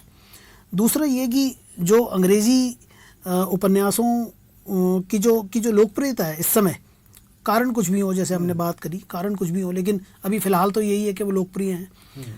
तो उसी को एनकैश करने की जो एक टेंडेंसी है ना, उसकी जो प्रवृत्ति है कि भाई हम नई चीज़ को क्यों आजमाएं। एक ये चल रहा है ट्रेंड, ये किताबें बिक रही हैं, इन्हीं का अनुवाद करते रहते हैं। तो ये भी एक बात हो सकती है। हालांकि ये तो प्रकाशक का व्यू पॉइंट है, प्रकाशक बेहतर बता सकते हैं कि ऐसा क्यों है, लेकिन मेरे साथ ऐसा नहीं हुआ। मैंने कभी किसी को, चूँकि मंजुल के साथ मैं बहुत काफ़ी समय से काम करता रहा हूँ, उनका प्रकाशन का तरीका भी बहुत अच्छा है और डीलिंग्स वगैरह सब बहुत अच्छी हैं।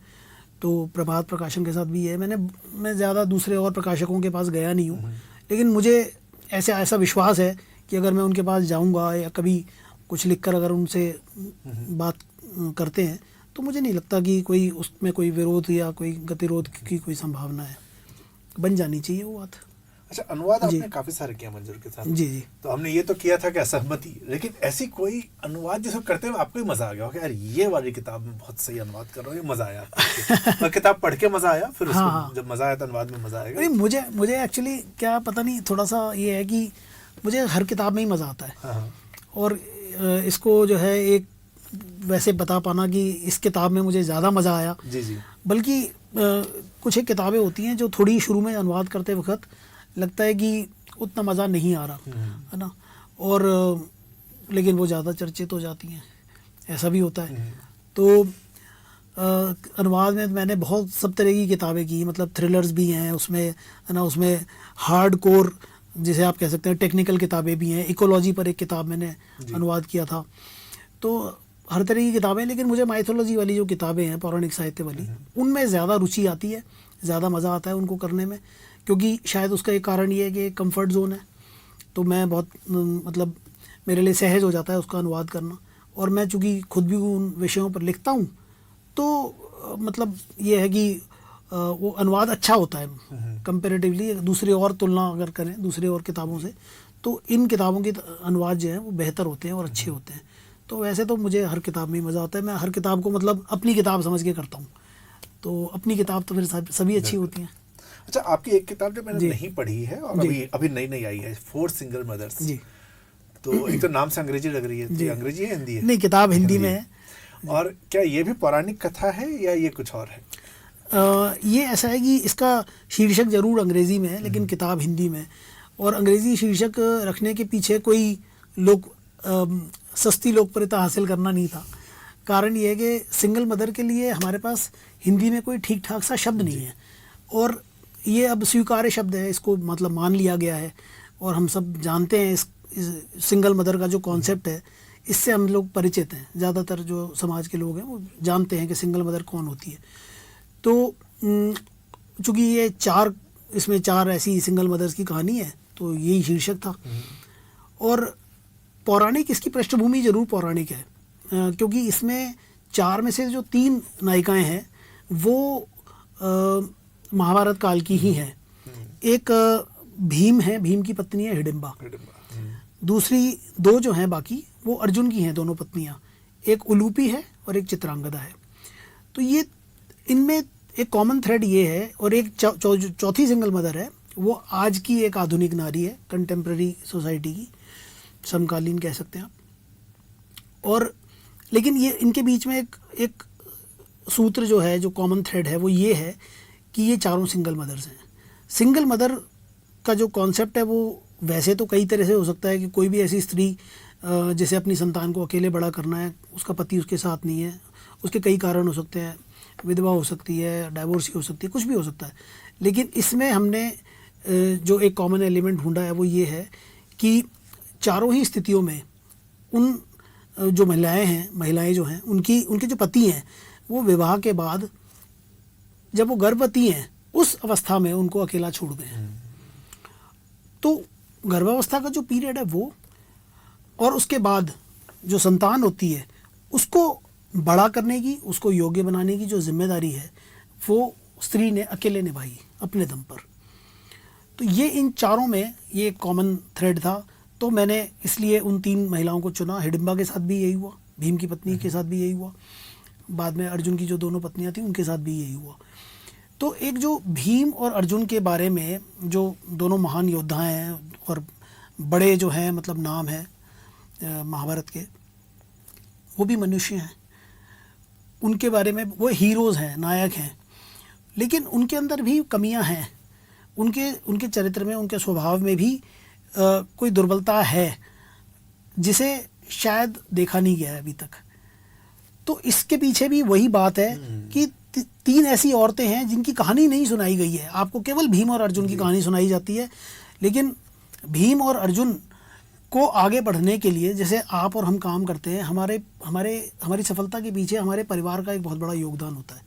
अगर हमारा परिवार हमें सहयोग न दे, अब मैं लिखने बैठा हूँ, अगर मुझे अपने परिवार से वो मुझे डिस्टर्ब करेंगे या मुझे सहयोग नहीं मिलेगा तो मैं वो काम नहीं कर सकता जो मैं करने निकला हूँ। तो ऐसे ही हर सफल व्यक्ति के पीछे उसके परिवार का एक योगदान होता है।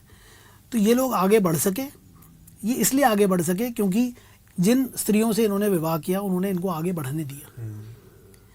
तो उनके योगदान का क्या होगा, और उनके जो बच्चे हैं जो उपेक्षित रह गए और जिनको जस्ट सिर्फ युद्ध के समय बुलाकर और बलि चढ़ा दिया गया, उनका क्या होगा, उनकी कहानी कौन सुनाएगा। तो ये एक विचार था फिर से वही कि एक तो उपेक्षित, और एक और नई बात थी ये कि मैंने अब तक जो भी पात्र लिखे वो सब पुरुष पात्र थे, है ना। अश्वत्थामा, कल्कि, इंद्र और कुबेर, ये चारों पुरुष पात्र हैं। मेरे सामने एक ये चुनौती थी, किसी ने मुझसे कहा कि भाई मैं स्त्री पात्रों पर कुछ क्यों नहीं लिखता। तो बात ये थी कि क्या मैं द्रौपदी पर लिखूं, सीता पर लिखूं, फिर वही गिने चुने 3-4 नाम प्रमुखता से सामने आते हैं। तो मैंने कहा कि नहीं, इन पर लिखा गया है, काफ़ी लिखा गया और कई दृष्टिकोण से लिखा गया है। कई तो अनुवाद मैंने ही कर दिए जो हिंदी में आ गए। तो मैं दोबारा से ऐसी स्त्रियां लेना चाहता था, ऐसी महिला पात्र लेना चाहता था जिन पर बात नहीं हुई। और हम एक आइडिया ये भी था ये बताने का कि समाज में देखिए इस समय क्या है कि आप दुनिया भर में देखेंगे करोड़ों सिंगल मदर्स हैं जो उस अवस्था में से गुजर रही हैं या गुजर चुकी हैं। तो एक ये संदेश भी देना है कि ऐसी महिलाओं को कमज़ोर महसूस करने की ज़रूरत नहीं है। तो एक हमारा इसमें एक ड्राइविंग एक वाक्य है, single mothers are not weak. कमज़ोर नहीं है वो, और वो कमज़ोर कैसे नहीं है तो आपको सिर्फ कहने से नहीं होगा, मतलब you have to lead by example. आपको उदाहरण देकर उस बात को अपनी कहना है। तो हमें एक उदाहरण के लिए ऐसी स्त्रियां चाहिए जिन्होंने वास्तविक रूप से वैसा जीवन जिया, सिंगल मदर वाला, लेकिन कमज़ोर नहीं पड़ी, हार नहीं मानी, जिन्होंने तो हिम्मत से काम लिया और अपने बच्चों को बड़ा किया। और बच्चे भी कोई छोटे मोटे या साधारण नहीं थे, वो ऐसे हुए कि जिन्होंने अपना नाम किया अलग से। तो ये एक बात थी कि ताकि, और उसके लिए इस कहानी को सुनाने के लिए एक पात्र का मतलब एक पात्र को गढ़ा जो कि आज की नारी है, उसका नाम नयनतारा है किताब में। तो वो भी उसी परिस्थिति से गुजरती है और आखिर में जो है इन चारों का अपने पतियों के साथ उनकी भेंट होती है, उनकी मुलाकात होती है। तो वो क्या उनका रुख है फिर बाद में, क्या वो उनके साथ वापस जाती हैं, क्या दोबारा से नई शुरुआत कर पाएंगी? तो ये सब सवाल हैं जिनके जवाब पढ़ने होंगे किताब लेकर। तो ये आइडिया था किताब का जी। आपने इसके अलावा शब्दकोश, शब्द प्रयोग कोश पे भी काम किया, बच्चों के लिए भी कुछ इसमें पहेलियाँ वगैरह लिखी हैं, अनुवाद है। जी जी। ये जो क्राफ्ट है, राइटिंग का जो क्राफ्ट है, अश्वत्थामा शुरू होता है, इंद्र, फिर उसके बाद आप कल्कि की बात करते हैं, कुबेर, और उसके बाद ये एक विचार आना भी कि महिला पात्रों की हमने बात नहीं की, उनको भी लिखा जाना। अपने आप को एज अ राइटर एक क्राफ्ट को आप डेवलप करते कैसे देखते हैं? और हमारे बहुत सारे जो पाठक हैं वो खुद भी राइटर होना चाहते हैं, तो उनके लिए भी आप क्या सलाह देंगे कि अगर क्राफ्ट को डेवलप करना है राइटिंग के, तो वो कैसे डेवलप हो? देखिए, इसमें ऐसा है कि एक तो जो जितने भी लोग लिखते हैं, अगर आप उनसे सलाह मांगेंगे तो एक तो सलाह वो ये देते हैं, जो एक कॉमन सलाह है वो ये कि आप खूब पढ़िए। तो वो सलाह गलत नहीं है, सही बात है वो, क्योंकि जब तक आप पढ़ेंगे नहीं तो क्या है कि हम जैसे एक किताब पढ़ते हैं तो वो समझ लीजिए एक बड़ा विस्तृत पटल है, आकाश जैसा। आपने एक किताब पढ़ी, उसमें एक सितारे की तरह है वो एक किताब, दूसरी किताब पढ़ी वो एक और डॉट है एक। तो ऐसे करके जब आप काफ़ी पढ़ लेते हैं तो जैसे आप देखते हैं कॉन्स्टिलेशन होता है आकाश में, है ना, वो वैसे तो सितारे बहुत दूर हैं, लेकिन जब वो एक साथ आ जाते हैं तो उनकी एक आकृति बनती है ना, तो जिसको कहते हैं टू जॉइन द डॉट्स। तो जब आप किताबें बहुत सारी पढ़ लेते हैं और काफ़ी चीज़ें आपको पता लग जाती हैं, तो एक तरीके से आप उन डॉट्स को ज्वाइन कर लेते हैं जो वैसे अलग हैं, लेकिन जब वो क्वांटम ज़्यादा हो जाता है, उसकी मात्रा ज़्यादा हो जाती है, तो आपको दिखता है कहीं ना कहीं कि वो सब एक दूसरे से जुड़े हुए हैं। तो लिखने के लिए वो आपको जानकारी ज़रूरी है। आप केवल एक किताब पढ़कर लिख नहीं पाएंगे, दूसरी किताब, 4 किताबें 10 किताबें पढ़ेंगे तो आपके पास एक किताब लिखने के लिए कोई सामग्री आएगी। तो ये एक तो क्राफ्ट की जो आपने बात की, क्राफ्ट का तो ये है कि ये अभ्यास के साथ आता है, पढ़ना तो ज़रूरी है ही। धीरे धीरे जब आप लिखते हैं तो आपकी जो अभिव्यक्ति है वो उसमें निखार आता है, और ये हर चीज़ के साथ है, लिखने के साथ ही नहीं है। आप कोई भी काम करते हैं तो धीरे धीरे अगर आप उसमें एक निरंतरता चाहिए, कंसिस्टेंसी जो है वो एक बहुत बड़ी चीज़ है। बहुत ज़्यादा टैलेंट होना ज़रूरी नहीं है कि वो आप उससे आगे बढ़ जाएं, लेकिन अगर आप कंसिस्टेंट हैं, अगर आप लगनशील हैं और थोड़ा थोड़ा करके आगे बढ़ते रहेंगे तो कहीं ना कहीं जो है गाड़ी ज़रूर पहुंचेगी। तो एक निरंतरता लिखने की, एक कॉन्टीन्यूटी जो है वो ज़रूरी है। तो पढ़ने के साथ साथ जो सलाह है वो ये है कि मैंने एक काफ़ी समय पहले ना एक शब्द बनाया था खुद ही, वॉर, WAR। तो वॉर का मतलब वैसे तो लड़ाई है, युद्ध। तो ये जो लिखने की प्रक्रिया है ना, ये भी अपने आप से युद्ध की तरह है ना, अपने आप से युद्ध है, ये किसी और से नहीं है। तो मैं अगर किताब लिख रहा हूँ तो मेरी आपसे लड़ाई नहीं है, अपने आप से लड़ाई है। तो बाई चांस ये ऐसा शब्द बन गया। तो इसमें जो WAR शब्द है वो ऐसे है कि W से राइट, A से अमेंड और R से रीराइट। वाह। तो ये मतलब एक शब्द बनाया मैंने, राइट, अमेंड और रीराइट। तो आप लिखिए, उसमें सुधार कीजिए और फिर दोबारा लिखिए। तो क्राफ्ट जो है कोई भी, वो ऐसे ही विकसित होता है और ऐसे ही रिफाइन होता है। इसी तरह से उसके अंदर संशोधन होते हैं। तो आप चाहे वो खाना बनाने का क्राफ्ट हो, चाहे फोटोग्राफी का आर्ट हो, चाहे डांस हो, पेंटिंग हो, हर चीज़ के साथ वही चीज़ है कि आप करते जाइए, गलतियों को सुधारते जाइए और दोबारा करते जाइए। और इसका कोई शॉर्टकट नहीं है, कोई इसका फॉर्मूला नहीं है। बेस्ट सेलिंग किताबें लिखने का कोई फॉर्मूला नहीं है। अगर होता तो आज सारे जितने भी राइटर्स हैं वो सब बेस्ट सेलर होते। और ये सूची बनाने की ज़रूरत नहीं पड़ती, छांटने की ज़रूरत नहीं पड़ती। बिल्कुल ठीक बात जी। बहुत बहुत धन्यवाद आशुतोष जी, बहुत मज़ा आया, हमने बातचीत की। बाकी ये पात्र ऐसे हैं जिन पे और लंबी बातें हो सकती हैं, लेकिन समय की सीमा है, तो समय की सीमा को ध्यान रखते हुए हम इस बातचीत को यहाँ ख़त्म कर रहे हैं। लेकिन मुझे उम्मीद है कि आपको बहुत सारे हमारे पौराणिक पात्रों के बारे में, राइटिंग प्रक्रिया के बारे में कई चीज़ें आशुतोष जी से जानने को मिली होंगी। ये किताबें बहुत इंटरेस्टिंग हैं, मैंने खुद पढ़ी हैं, तो इसलिए मैं इनको रिकमेंड कर सकता हूँ। मैं एक बार किताबों के नाम, हालांकि 9 किताबें, पौराणिक कथाओं की का जो है नाम ले लेता हूँ यहाँ पर। क्योंकि उसके बारे में आज हम बात कर रहे हैं। अश्वत्थामा महाभारत का श्रापित योद्धा, इंद्र देवलोक के राजा की कथा, कल्कि 10वें अवतार का उदय, कुबेर लंका का पूर्व राजा और 4 सिंगल मदर्स। ये पौराणिक कथाएं जो कि आशुतोष जी ने लिखी हैं, और जब आप इनका नाम सर्च करेंगे तो इनके द्वारा अनुवादित किताबें भी आपको बहुत सारी मिलेंगी, जो कि पौराणिक भी हैं, अन्य विषयों पर भी हैं।